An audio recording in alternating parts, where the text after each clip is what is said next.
Teens, nilampaso ang adult sa live selling task nila.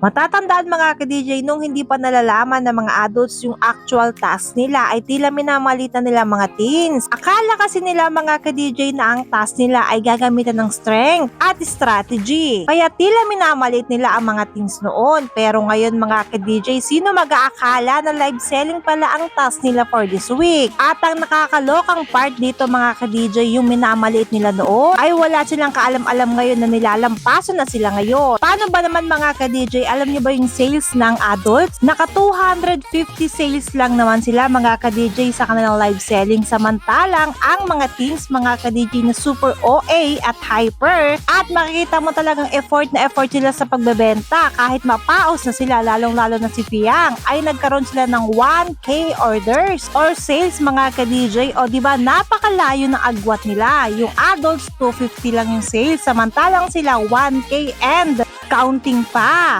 Okay, treat!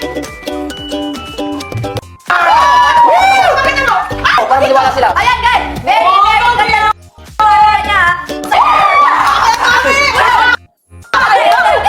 Lahat dahil naka-milestone na ulit!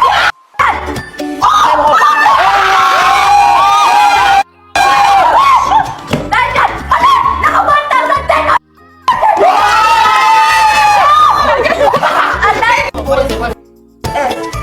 After 50, what's the first thing you do? Oh!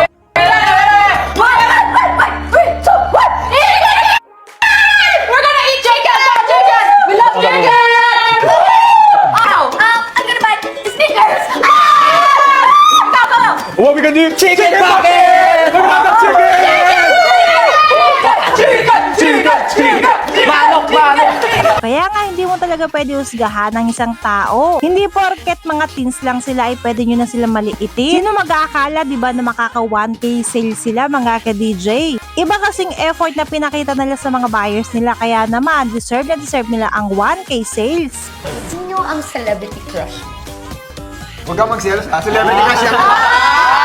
Kabata, Catherine Bernardo lang talaga. Oh, Binsoy.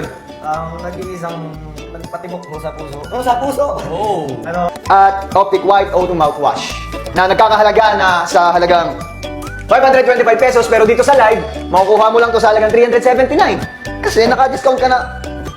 Naka-discount ka sa 27.8%.